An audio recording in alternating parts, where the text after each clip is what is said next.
करके रहो। चलो यानी अज्ञान को भी जानो, ज्ञान को भी जानो। अज्ञान त्याज्य है, ज्ञान का जीवन जीना शुरू करो। अंधकार को भी जानो, ममता मोह रूपी अंधकार क्या है इसको भी जानो। और दिव्य ज्योत, दिव्य तेज, दिव्य तेज, दिव्य ज्योत भी क्या है उसे भी जानो, देखो। और ममता मोह रूपी अंधकार से बाहर निकलो। अंधकार में बैठोगे तो कुछ भी नहीं दिखाई देगा। अपना हाथ पैर, अपनी शरीर, यानी अपने आप को भी आप जान देख नहीं पाओगे। जब ममता मोह रूपी अंधकार में बैठेंगे तो आपको दिखलाई ही नहीं देगा कि आप शरीर है, हम शरीर है, कि हम जीव है, कि हम आत्मा ईश्वर ब्रह्म शिव है, कि हम परमात्मा परमेश्वर परम ब्रह्म खुदा गाड भगवान है। ये जानने देखने को मिलेगा ही नहीं। ममता मोह रूपी काली पट्टी आंख पर बंधी होगी। दिन रहते हुए भी अंधेरा होगा। अंधकार में कुछ देखने को कैसे मिलेगा, कुछ जानने को कैसे मिलेगा। इसलिए तमसो मां, यानी ममता मोह रूपी अंधकार की ओर मत जा। ज्योतिर्गमय, दिव्य तेज प्रकाश में रहो। जो जहां जैसी चीज है वह वहां वैसी ही दिखाई देने लगेगी। जब आप हम प्रकाश में रहेंगे तो जो जहां जैसी चीजें हैं, और सत्य कहाँ है, कैसा है, सत्य कहाँ है, ये ममता मोह अंधकार क्या है, और दिव्य तेज आत्मा ईश्वर ब्रह्म क्या है, ये जानने देखने को मिलता है। भगवान ने कहा ये योग अध्यात्म का अभिष्ट है।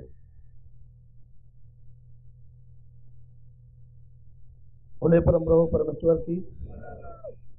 तो ये जो पहला असदोमा सदगमय कर्म का अभिष्ट, तमसोमा ज्योतिर्गमय योग अध्यात्म का अभिष्ट, मृत्युर्मा अमृतम गमय मृत्यु क्षेत्र, मृत्यु क्षेत्र को भी जानिए, देखिए मृत्यु क्या है, उसका क्षेत्र कहाँ है, इसे भी जानिए, देखिए। अमरत्व के क्षेत्र को भी जानिए, देखिए। कहाँ किस क्षेत्र में अपने शरीर को जीवन को ठहराएंगे तो मृत्यु को जाएंगे, जमराज ले जाएगा, और किस क्षेत्र में अपने को ठहराएंगे तो अमरत्व को जाएंगे, अमर लोक परम धाम को जाएंगे। दोनों को अलग अलग जानना देखना है, दोनों को अलग अलग जानना देखना है। जानने देखने के पश्चात मृत्योर्मा, मृत्यु के क्षेत्र की ओर मत जा। अमृतम गमया, अमरत्व के क्षेत्र में रह। यानी ये ज्ञान का अभिष्ट है, ये ज्ञान का अभिष्ट है। यानी अपने को, अपने जीव को अमरत्व दिलाना, अपने जीवन को अमरत्व के क्षेत्र में स्थित स्थापित करना, ये ज्ञान का अभिष्ट है। यानी आप जो है ये असत्य, ये अंधकार, ये मृत्यु, इसी क्षेत्र में कर्म और भोग है। ये सांसारिक जो जीवन है घर परिवार वाला, ये इसी क्षेत्र में है। ये जो घर परिवार वाला शरीर संसार वाला जो जीवन है वो असत्य वाला है, अंधकार वाला है, और मृत्यु क्षेत्र है। कर्म और भोग इसी क्षेत्र में स्थित है। इस क्षेत्र का मालिकान माया के जी में होता है, माया के जी में होता है। और ठीक इसी के उल्टा यह सत्य वाला है तो एक क्षेत्र दूसरा सत्य वाला है। यह ज्ञान अंधकार वाला, ममता मोह रूपी अंधकार वाला है, तो सत्य जो है प्रकाश वाला क्षेत्र है। ये असत्य अंधकार मृत्यु वाला क्षेत्र है, कर्म भोग माया वाला क्षेत्र है, तो सत्य वाला प्रकाश वाला अमरत्व वाला क्षेत्र है, धर्म मोक्ष वाला क्षेत्र है, परमात्मा परमेश्वर वाला क्षेत्र है। आप पहले ही अपने विपरीत स्थान में स्थित हो गए, चयन कर लिया।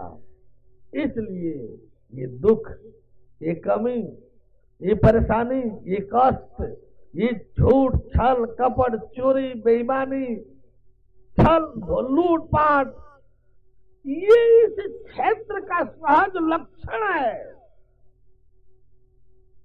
जो कोई भी सत्य क्षेत्र में रहेगा, अंधकार के क्षेत्र में रहेगा, मृत्यु के क्षेत्र में रहेगा, कर्म भोग के क्षेत्र में रहेगा, यानी इन सभी का संचालन किसके द्वारा है?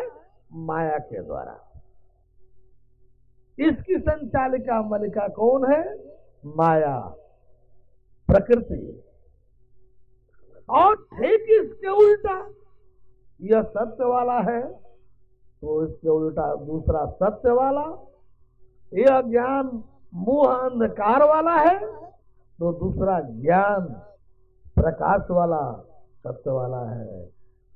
ये कर्म भोग माया वाला, मृत्यु वाला, माया वाला है तो वो धर्म, मोक्ष, अमरत्व भगवान वाला है।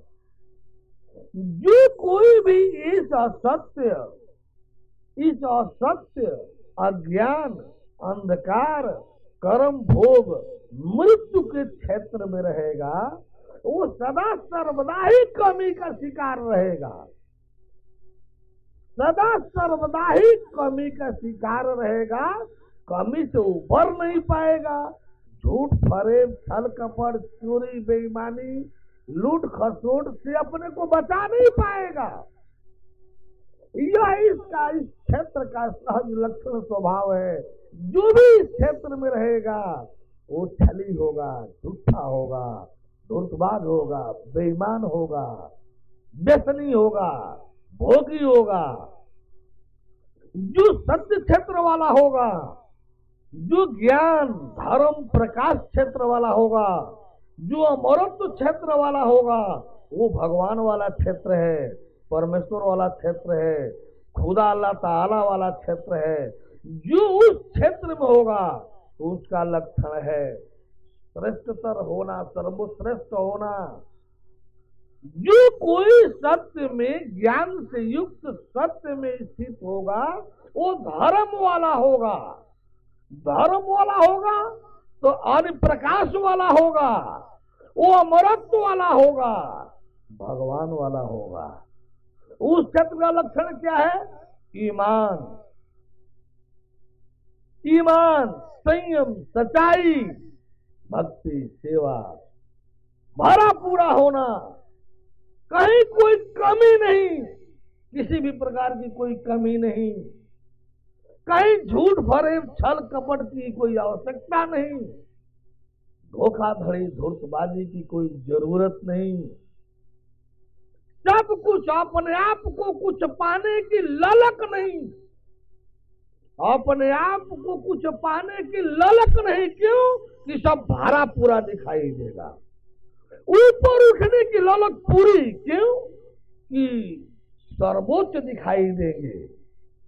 कुछ पाने की ललक खत्म, क्यों? कि संपूर्णत्व दिखाई देगा।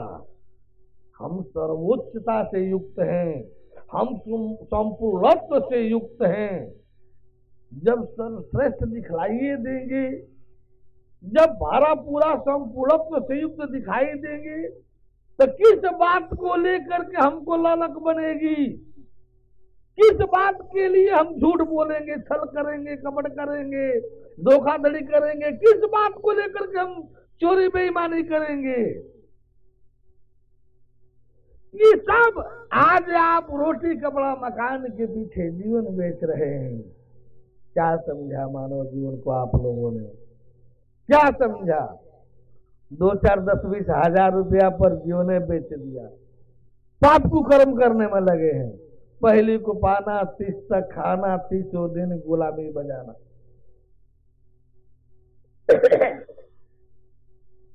दिन भर जुटाना, शाम सुबह खाना, सुबह शाम पखाना। दिन भर जुटाना, शाम सुबह खाना, सुबह शाम पखाना। यही जुटाना, खाना, पखाना, जुटाना, खाना, पखाना, जुटाना, खाना पकाना, इसी में सारा जीवन गंवाना, पहले को पाना, 30 दिन खाना, 30 दिन गुलामी बजाना, फिर पहले को पाना, 30 तक खाना, 30 दिन गुलामी बजाना।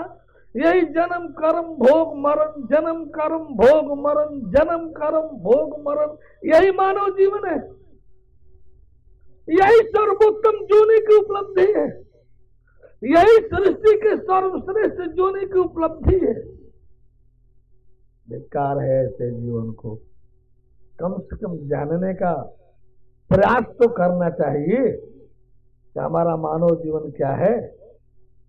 इतना बड़ा अनमोल रतन भगवान ने आप बंधुजनों को दिया, इतना बड़ा अनमोल रतन भगवान ने आप बंधुजनों को दिया, यही भोग बेसन के लिए, यही भोग बेसन के लिए। आज हम आप लोगों के बीच राम जी वाला उपदेश सुनाएंगे, आप लोग थोड़ा सुनिए। इसलिए मत सुनिएगा कि राम जी का उपदेश है बड़ा अच्छा है, बड़ा अच्छा है, संत जी ने बड़ा अच्छा कहा है, ऐसा नहीं। इसलिए सुनिए कि सत्य यदि लगे, सत्य लगे तो जीवन में अपनाइए। और राम जी से जो मिल रहा था सत्य अपनाने पर, ईमान संयम से अपनाने पर, तो आज भी वो लाभ मिलेगा, आज भी भगवान मिलेगा, और उस भगवान से वह सब लाभ मिलेगा जो विष्णु जी से उनके जन को मिलते रहा, जो राम जी से उनके भक्त जनों को मिलते रहा, जो भगवान कृष्ण से उनके भक्त जनों को मिलते रहा। आज भी भगवान का होकर रहकर चलिए तो आज भी आपको वे सारे लाभ मिलेंगे। हम इसलिए राम जी का ये उपदेश आपके सामने रखने नहीं जा रहे हैं कि आप बहुत अच्छा अच्छा कह देंगे, हम क्या अच्छा बोलेंगे। हमसे अच्छा बोलने वाले मेला में बहुत हैं, वो हंसा लेना जानते हैं, रुला लेना जानते हैं, वो अपने रोएंगे, आपको भी रुलाएंगे, अपने मस्त पर हंसेंगे। नाटकबाजी ये है, इसके सिवाय तो कुछ है नहीं। हमारे पास तो भैया बोलने का कोई न भाषा है न कोई ढंग है। हाँ, एक ज्ञान है जो भगवत कृपा से प्राप्त है। कौन ज्ञान, कैसा ज्ञान? तो यानी 2 अक्षर का ज्ञान है, 3.5 हाथ का पुतला और 2 अक्षर का ज्ञान। मेरे पास और कुछ न था न है, न कोई कमी है, बस ये 3.5 हाथ का ये पुतला शरीर है और 2 अक्षर का ज्ञान है। ज्ञान 2 अक्षर वाला। हाँ, एक बात जरूर है कि 2 अक्षर वाले ज्ञान में जब ताकेंगे, जब झांकेंगे, ताकेंगे तो क्या दिखाई देगा? साक्षात 4 अक्षर वाला भगवान। कौन मिलेगा? 4 अक्षर वाला भगवान। कौन भगवान? अरे वह भगवान जिसका ब्रह्मांड है, वह भगवान जिसकी सृष्टि है, वह भगवान जो इस सृष्टि का कर्ता भरता हरता है, वह भगवान जो संपूर्ण शक्तियों का ब्रह्मांड के मालिक है। बोले परम प्रभु परमेश्वर की, वही भगवान मिलता है। इसलिए हम लोगों के जीवन का फार्मूला क्या है, सूत्र क्या है कि ना कुछ बटले बा और ना कुछ घटले बा। आपके पास कुछ है तो कुछ कमी है, आपके पास कुछ है तो कुछ कमी है। हम लोग का कुछ है ही नहीं तो कमी भी नहीं है। अरे कमी भी तो कुछ है, तो जब कुछ है ही नहीं तो कमी भी नहीं है। कमी किससे नापे? आज जब कमी ही नहीं है तो परवाह किस बात का? जब कोई कमी ही नहीं है तो परवाह किस बात का? हम ऐसा ही जीवन आप लोगों का चाहते हैं। झूठ मूठ में अपने को, इस छल कपट झूठ भरे चोरी बेईमानी के क्षेत्र में अपने को आप लोग रखे हैं, झूठ मूठ में रखे हैं। इसका ये लक्षण है, इसी से गुजरना पड़ेगा। आप असत्य से अपने को निकालिए, सत्य से जोड़ करके सत्य के क्षेत्र में स्थित हो जाइए। मैं मरने को थोड़े कह रहा हूं, हम तो क्षेत्र परिवर्तन करने को कह रहे हैं कि सत्य के क्षेत्र में जब स्थित होंगे तो झूठ, फरेब, छल, कपट, चोरी, बेईमानी की वहां आवश्यकता ही नहीं रह जाएगी। इसका आवश्यकता ही नहीं रह जाएगी। जीवन जो कोई भी मिलेगा उससे श्रेष्ठतर दिखाई देगा। जो कोई भी देवलोक का कोई देवता भी मिलेगा तो आपका जीवन उससे श्रेष्ठतर दिखाई देगा। हम वह जीवन जिलाना चाहते हैं, कुछ भी इस ब्रह्मांड में अनजान नहीं रह जाएगा। संत महात्मा जी लोग भी जब चार शब्द बोलेंगे आप तो लगेंगे गौर करके ताकने की ये ज्ञान आपको कहां से मिला, कैसे मिला। कोई देवता नहीं है जो आपके सामने ईमान वाला हो आपके सामने हाथ न जोड़ दे। कोई ऋषि महर्षि संत महात्मा ऐसा नहीं मिलेगा जो ईमान आगे करे तो आपके सामने हाथ न जोड़ दे। जब बेईमान ही होगा, ढोंग या डंबरी होगा, वो क्यों हाथ जोड़ेगा? वो क्यों हाथ जोड़ेगा? वो तो असुरता का शिकार हो चुका है, वो तो कपटी मुनि काल नेमी बन चुका है। बोले परम प्रभु परमेश्वर की, परमेश्वर की। तो हम आपका धन छीनने नहीं आए हैं, हम आपको भिखमंगा बनाने नहीं आए, हम आपके घर परिवार को उजाड़ने नहीं आए, हम आपके जीवन को बर्बाद करने नहीं आए। आप बर्बाद हो चुके हैं, रक्षा करने आए हैं, सच्चा जीवन दिलाने आए हैं। असली आपका जो हृदय सच्चा परिवार है वो बनाने आया हूं, मिलाने आया हूं। जो हर प्रकार से पाप कुकर्म से सुरक्षित अपने जीवन के सही समुचित लाभ को आप पावे, मैं इसलिए आपको ये समर्पण शरागत मैंने कुछ ले लेना, क्या ले लेना, क्या ले लेना। अरे सत्य के क्षेत्र में से निकाल करके आप सभी को सत्य के क्षेत्र में स्थित स्थापित कर देना, ताकि हर चीज आपका कल्याणमय बना रहे, उत्थान और कल्याण से युक्त आपका जीवन हो जाए। आपको जब दर्शन कराऊंगा, आपको जब दर्शन कराऊंगा जीव का 3 तारीख को, कोशिश करूंगा 2 ही तारीख को दिखाने के लिए, अन्यथा 3 तारीख को तो दिखाई दूंगा कि जरा देखो तो सही आप। शरीर परिवार संसार के क्षेत्र में झूठ, फरेब, छल, कपट, चोरी, बेईमानी है, लूटपाट, मारकाट है। जीव के क्षेत्र में ईश्वर और परमेश्वर को अलग रखो।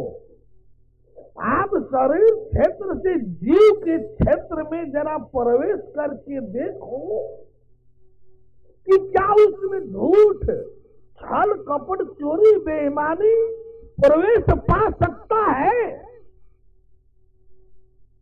दिखलाऊंगा कि आप सर देखो, एकदम बिल्कुल स्पष्टतः देखो कि ये झूठ, छल, झूठ, बेईमानी, छल, कपट, लूटपाट, ये सब किस क्षेत्र में है? शरीर के क्षेत्र में, संसार में है। जीव के क्षेत्र में प्रवेश करते ही दिखलाई देगा कि इसमें से कोई भी झूठ, छल, कपट, चोरी, बेईमानी, लूटपाट, ये कुछ भी जीव के ही क्षेत्र में प्रवेश ही नहीं पा सकता, प्रवेश ही नहीं पा सकता। ईमान से देख लीजिए, देखने को मिलेगा, देखने को जो भाग ले रहे होंगे जो शरीक हो रहे होंगे उनको देखने को मिलता है, देखने को मिलेगा कि केवल जीव के क्षेत्र में जैसे ही आप प्रवेश करेंगे, जैसे ही आप जीव के क्षेत्र में प्रवेश करेंगे तो दिखलाई देने लगेगा कि चाहे झूठ, छल, कपट, चोरी, बेईमानी, लूटपाट, इन सब का प्रवेश ही नहीं है। मेरे इन बातों को आप टेप कर लीजिएगा, टेप रिकॉर्डर हो तो यहाँ टेप हो रहा है, तारीख याद कर लीजिए इस बोली को। यदि गलत हो तो हम टेप मंगा करके सुनवा देंगे, कैसेट मंगा करके सुनवा देंगे कि ये जो हम बोल रहे थे वैसा ही देखने को मिल रहा है कि नहीं। जीव के क्षेत्र में इस झूठ, छल, कपट, चोरी, बेईमानी का प्रवेश ही नहीं है। ईश्वर और परमेश्वर का क्षेत्र तो और आगे मिलेगा, और आगे मिलेगा, काफी आगे मिलेगा। जीव के क्षेत्र में प्रवेश करते ही आप इन दोष, पाप, कुकर्मों से, इन झूठ, छल, कपट, चोरी, बेईमानी रूपी दोष, पाप, कुकर्मों से वही बचना चाहेंगे तो बच जाएंगे। इसका प्रभाव जीव तक जा सकता है। फिर अब ये करने होने के लिए कर्म और क्रिया रूप में नहीं जा सकता। ये पाप कुकर्म, झूठ, फरेब, छल, कपट, चोरी, बेईमानी कर्म क्रिया के रूप में जीव के क्षेत्र में प्रवेश नहीं पाएगा। आत्मा, ईश्वर, ब्रह्म का क्षेत्र तो और आगे है, और परमात्मा, परमेश्वर, परम ब्रह्म का क्षेत्र तो उससे भी बहुत बहुत आगे है, देखने को मिलेगा। बोले परम प्रभु परमेश्वर की, एक बार आप अपने से पूछिए ना, क्या झूठा बनना चाहते हैं? क्या बेईमान कहलाना चाहते हैं? क्या चोर, भ्रष्ट कहलाना चाहते हैं? क्या धूर्तबाज, छली, कपटी, धोखेबाज कहलाना चाहते हैं? यदि ऐसा नहीं तो फिर सत्य अपनाने में, परमेश्वर के शरण में जीवन जीने में परेशानी क्यों? परेशानी क्यों? परमेश्वर दरिद्र कंगाल बने रहे, 4 गो पैसा के लिए, पेट और परिवार के लिए झूठ, पाप, झूठ, बेईमानी, पाप कुकर्म करते रहे। यही मानव जीवन है, यही मानव जीवन है। मानव जीवन की शुरुआत ज्ञान से होती है, ज्ञान में होती है। मानव जीवन दिखलाई देगा आपको ज्ञान से, ज्ञान में। मानव जीवन जानने ही देखने को आपको नहीं मिला है। ये जीवन तो पशुवत है, ये जीवन तो पशुवत है। मानव जीवन ही जानने देखने को मिलेगा ज्ञान से, ज्ञान में, तत्व ज्ञान से, तत्व ज्ञान में। तत्व ज्ञान के बगैर, तत्व ज्ञान के बाहर, तत्व ज्ञान के बगैर ये जीवन जानने देखने कोई नहीं मिलेगा। मानव जीवन क्या होता है जानने देखने कोई नहीं मिलेगा। आप इसका लाभ कैसे लेंगे? मानव जीवन को वास्तव में सही सही रूप में जानना देखना है तो भैया तत्व ज्ञान से गुजरना होगा, तत्व ज्ञान में रहना चलना होगा। ये तभी संभव है जब सदगुरु के शरण में जीवन रख कर चले। इस सृष्टि का सबसे बड़ा हितैषी, परम हितैषी, हर किसी का परम हितैषी यदि कोई होता है तो सदगुरु होता है, सदगुरु होता है। सदगुरु परमात्मा परमेश्वर वाला होता है, चोर बेईमान नहीं होता है, ठग बटमार नहीं होता है, आडम्बर ढोंग पाखंड उसके पास नहीं होता है। किस लिए आडम्बर ढोंग पाखंड अपनावे? परमात्मा उसके पास है, लक्ष्मीनिया उसके साथ है। इसलिए न कोई कमी, न कोई ऊपर उठने का जगह है, आना कुछ पाने को बाकी है। किस बात के लिए लोभी लालची बने, स्वार्थी बने, चोर बेईमान बने?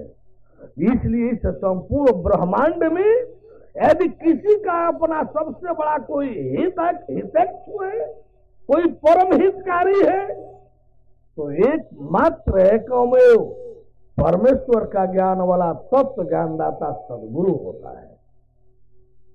तत्व ज्ञानदाता सदगुरु होता है, क्योंकि वह साक्षात परम ब्रह्म परमेश्वर का पूरा अवतार होता है। सारी सृष्टि उसी की है, सारी सृष्टि उसी की है, सारी सृष्टि उसी में है। यही जानना देखना तो तत्व ज्ञान है, यही जानना देखना तो तत्व ज्ञान है। तत्व ज्ञान पर तो हमको बोलते ही रहना है। आज आप सबके सामने हम रामचंद्र जी के उपदेश को थोड़ा रखेंगे, इसलिए नहीं कि आप लोग बड़ा अच्छा कह करके सुनिए, इसलिए ये आपके जीवन से संबंधित है। आप अपने जीवन को सही समुचित लाभ से युक्त होइए। आप दोष रहित सत्य प्रधान बनिए। आप मुक्ति और अमरत्व से युक्त सर्वोत्तम जीवन विधान वाला बनिए। आप मृतलोक से लगा देवलोक तक हर किसी से श्रेष्ठतर बनिए, उच्चतर बनिए, उत्तमतर होइए और देखिए, होइए और अपने आप को देखिए। एक बार देवलोक के ब्रह्मा इंद्र शंकर भी आवे तो आपको दिखलाई दे ये लोग नीचे के हैं, एक शंकर जी बड़े भैया दिखाई देंगे। क्यों? ये राम जी की भक्ति भी अपनाए। अगर राम जी के भक्ति नहीं अपनाए होते तो वो भी नीचे दिखाई देते। राम जी के भक्ति को अपनाए थे, इसलिए वो बड़े भैया के रूप में दिखाई देंगे। 4 तारीख को देखिएगा, जो शंकर जी थे, साक्षात जो शंकर जी थे, शिव शक्ति वाला जो शंकर जी थे, वही साक्षात शिव शक्ति वाला शंकर जी 4 तारीख को जो ज्ञान के क्लास में भाग ले रहे होंगे, अपने आप को देखेंगे। 4 तारीख को शिव कैसे जीव बन जाता है और जीव कैसे शिव बन जाता है, जीव को शिव, शिव को जीव, शिव को जीव, जीव को शिव, ये बना करके आपके सामने दिखलाया जाएगा। देखो शिव कैसे जीव बन रहा है, देखो जीव कैसे शिव हो जा रहा है, देखो शिव कैसे जीव हो जा रहा है और देखो जीव कैसे साक्षात शिव हो जा रहा है। आप देखिए और नहीं कर दीजिएगा, कह दीजिएगा कि ऐसा कहे थे मुझ पर और ऐसा दिखाई नहीं दे रहा है। जब दिखलाई देगा, जब तौलिया को तौलिया कह रहा हूं, आप दिखला दे रहा हूं ये तौलिया है, तो कौन कहेगा कि मुझे तौलिया नहीं दिखाई दे रहा है? कौन कह देगा कि मुझे तौलिया नहीं दिखाई दे रहा है? जब तौलिया को तौलिया ही कह करके दिखला रहा हूं, सब लोग देख ही रहे हैं, तो कोई बाहर पूछे कि संत ज्ञानेश्वर मंच से तौलिया दिखाए थे, तो आप लोग कह दीजिएगा कि नहीं दिखाए थे। कहां पाएगा कि नहीं दिखाए थे? आप पीछे तो किसी परिस्थिति में से झूठ भी बोल सकते हैं, लेकिन दिखलाने वाले के सामने जब झूठ बोलिएगा तो फिर नहीं दिखला देगा। ये तौलिया हम नहीं दिखलाए थे। देखने वाले और भी बैठे होंगे, वो आपके मुंह पर कालिख नहीं पोते देंगे कि दिखाए नहीं थे, क्यों झूठ बोल रहा है, दिखाए नहीं थे, क्यों झूठ बोल रहा है, ये तौलिया दिखाए नहीं थे। उसी तरह से जब जीव दिखलाऊंगा और सब लोग देख रहे होंगे, कैसे कौन को आदेगा नहीं दिखाई दे रहा। जब आत्मा ईश्वर ब्रह्म का दर्शन कराऊंगा, सब लोग देख रहे होंगे, कैसे कह देंगे कि नहीं दिखाई दे रहा। परमात्मा परमेश्वर परम ब्रह्म को दिखलाऊंगा, उसमें तो कोई क्रियाकलाप भी नहीं है। आत्मा ईश्वर को बहुत लोग पूछते हैं, आंख बंद करके दिखाएंगे, तो कोई कर्म क्रिया होता ही नहीं है। जीव के दर्शन में, परमात्मा के दर्शन में कोई कर्म क्रिया होता ही नहीं। आत्मा ईश्वर ब्रह्म के दर्शन में भले आंख बंद करने की क्रिया है। आत्मा ईश्वर ब्रह्म के दर्शन में, शिव के दर्शन में आत्मा ईश्वर यानी आंख बंद करके देखने की बात है। पर जीव नीचे जीव और ऊपर परमात्मा में तो आंख बंद करने की भी कोई क्रिया नहीं है। वो तो ऐसे बैठे रहेंगे, ऐसे दिखलाया जाएगा, बैठे रहेंगे, देखने को मिलेगा। शर्त क्या रहेगा?